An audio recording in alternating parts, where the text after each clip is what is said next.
आत्मा कौन एवं केते प्रकार आत्मा अछंती से बाबद रे आलोचना करबा।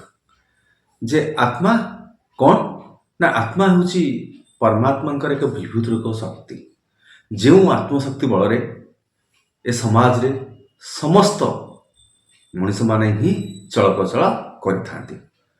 आत्मबल हूँ श्रेष्ठ बल जितेबाला शरीर भितर परमात्मा निर्देश रे आत्मा आसी शरीर भितर रहे सेतबले से मनीष जीवित हो जाए एवं आत्मबल रे ही मनीष सर्व किछि आनंदर अधिकारी हो पाए। बिना आत्मबल रे मनीष रही पारे नाही।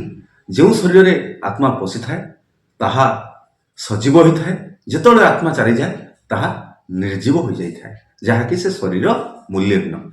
से शरीर मन अच्छी इंद्रिय अच्छी एवं बुद्धि भी अच्छी सबकिछि थिले मध्य किंतु आत्मा यदि शरीर भितर न रहिला ताहले ही मनीष निर्जीव बा तार जीवन नाही बोली कहा जाए। तेणु आत्मबल हूँ श्रेष्ठ बल।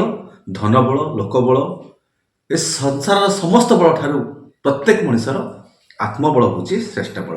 तेणु आपण जानिले आत्मा हूँ परमात्मा विभूत रूप शक्ति जो आत्मा परमात्मा निर्देश रे ही मनुष्य मान पाखरे आसी आविर्भाव होइथांती एवं तांका शरीर भितर रही मनुष्य को जीवन दान देइथांती। तेणु आत्मा हूँ प्रत्येक मनुष्यर जीवनदाता।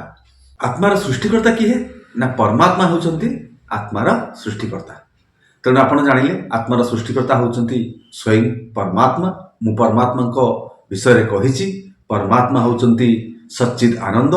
परमात्मा कौनसी व्यक्ति नुहंती, परमात्मा केवल शक्ति अटंती एवं ए संसार समस्त सृष्टिकर्ता परमात्मा अटंती। तेणु आपण जानिले आत्मार मध्य सृष्टिकर्ता परमात्मा अटंती।